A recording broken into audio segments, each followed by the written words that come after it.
Talk to us a little bit about the current state of where the Celtics is at, right? They just traded Drew, got Simons back.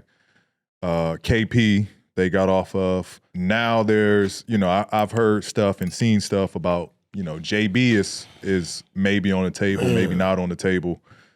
What's your honest thoughts of, kind of those moves that was made and where you see the Celtics going forward? Man, you don't like it because you looked at a team when they won last year. You like, man, this team could be a dynasty because they were all relatively young. Still in their prime. They didn't already been through their growing pains and stuff. But you start to understand the business of it now because it's new ownership. When new ownership come in, PG, that from what I've seen from my time in the league and all the way up until now, I knew right away it's gonna be something. Because when I was in my second or third year, we had a new owner and they traded everybody. And listen, you just paid $6 billion for a team. You don't want a $500 million payroll. Right. You in the business of making money at the end of the day. Yeah, you want to win, but you want a cheaper version to try to win. And I get it. What they trying to do while still staying competitive, but I still think their window is open. I hope they don't trade JB, though. As long as you got Tatum and Brown, you can figure out the other pieces because they still relatively young. I mean, JB will be 29 coming up, I believe, and Tatum 27 next year. So they still got a lot. And then the way y'all playing, look at KD is 37, still playing high level. Steph, 37, still. Brown, 40.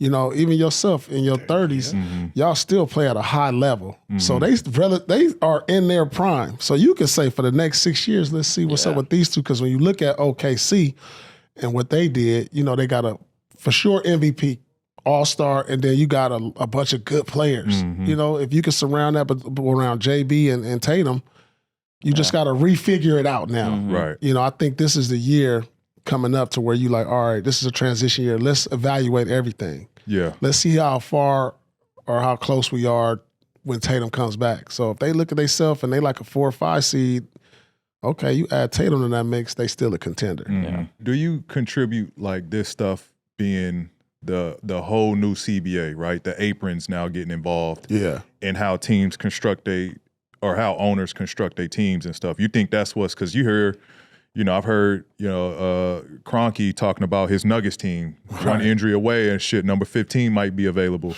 That's crazy. You know what I mean? So you think, is this just what the new NBA is of, owners? And we ain't, listen, it's going to affect us in the long run by staying in this second apron. Like, let's make moves when we can. Yeah, but you got to understand, these owners they fans of the team, but they businessmen. They like, I want to win, but like I don't want to get overtaxed. Right. And so that is going to change the way they build teams now. You ain't going to see, I don't know if you're going to see any more super teams. Right. You can't. You can't afford it. Because once you get into that second apron, it's like, well, hold on. Now I'm paying a $200 million tax. So I think the way teams is going to be built moving forward, you're going to have probably that one super max player. That's true. And then we got to figure out how we can use the rest of this money to make depth. You saw Indiana this year. They had a bunch of guys that were really good, had a lot of depth. I mean, in the case of OKC, they're going to come up on this problem in a couple years because you got to pay Shea. He's going to make the super max. Then you got to figure out what you giving Jay. He probably worth the max too. Then like, damn, what about Chet?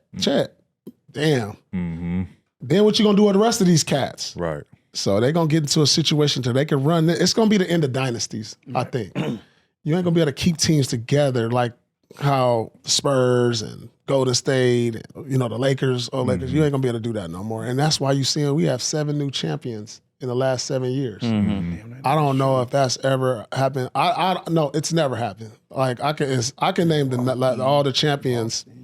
I can name every championship team from 80 till today. That's crazy. And there's no time where there were 7 different champions. Yeah. Your Celtics team always believed that you guys would have won again if KG wasn't injured in 2009, and you just talked about why dynasties are kind of going away. Why do you think that is? Because, again, we haven't seen a repeat champion in 10 years. So what about today's NBA makes it so difficult to build a dynasty? Well, for one, you have to draft well.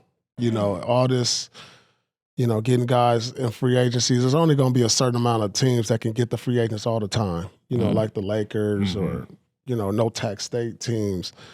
So you have to get lucky in the draft, like OKC's lucky in the draft. Think about the dynasties. The Spurs drafted well. They drafted Duncan, Ginobili, Parker. To go to State, Draymond, Clay, and Steph. And the dynasties of the Lakers, of course, with Shaq and Kobe. So all the other, like, there's no other dynasties that didn't draft well. You know, you could trade free agents and all that, but you got to build it through the draft, I think. And you have to, and a lot of these GMs don't get, like, the criticism that draft terrible. Because it's not the coach, it's these GMs that need to get called out. Because I done seen it year after year that they don't get called out. And it's just, and it hurts a player of like PG's caliber, like who brings so much to the table that they don't build the right team around certain players. And then they waste their prime, you know, and then it's just like you get looked upon like different amongst your peers. Do you think OKC has a chance to have a dynasty? Because we were just talking about that on the last show. And what are your thoughts on them continuing to win? I think they got the infrastructure for a dynasty. They got draft picks. They right now the cap space, but they're gonna sign their players. What they're gonna have to do is, all right, once you get their nucleus, they're gonna have to continue to remake their bench. Yeah. You know what I'm saying? But they have a plethora of draft picks because them guys off the bench, they starters. Like Isaiah Joe, Wiggins, they gonna be starters. Caruso, they gonna be starters on other teams, and they gonna command more money in a couple more years. And you're not gonna be able to pay everybody, so you're gonna have to draft well again, and they gonna have to fill them roles with them other guys. But they got the infrastructure to be a dynasty. Yeah, that's kind of what I thought too. Like all the bench the bench guys you talking about, right? They gonna want to get paid. It's gonna have to come down to, do we want to win together or do we want to go get our bread? No, you know what I mean? When you're young, you got to get your money. And you got to go get your bread. So like at the end of the day, I don't. They got they already their ring. won. Yeah. Especially now. No, that's what I said. The same thing. Like in order for that dynasty shit to work there, like they got to be like, all right, listen, we here to win. Like, man, our but window. that's not. Our Nobody's window to thinking like get that. this money, like, it's so short. Yeah. You never know. Yeah. Like if I'm them cats and they like, well, I got a ring. Do I want to get another ring for the 50 million or be in the playoffs for the 100? Man, I'm going to the playoffs. Yeah, I just figured it out from there. I try over here. Right. Yeah, like come on, man. It's just like that's a no-brainer. Especially you young, you gotta think about it. When you first get in the league, you trying to establish your name and get paid. Like I don't care what nobody say. Yeah, you want to win. Yeah, okay, that's all cool. But you want to establish your name, and then when you get comfortable, you're like, all right, now it's more about winning. You're trying to establish your name, establish your identity in the league, and then winning. I'm sorry to say, it do come secondary. Like whether we want to say it or not, nobody says it. But like as a young player in the league, you trying to establish your identity and let everybody know I'm here. Some of them getting that NIL money early now, though. Yeah, it's different. But that NIL money ain't NBA money. Yeah, that's true. True. There's levels to this. It is.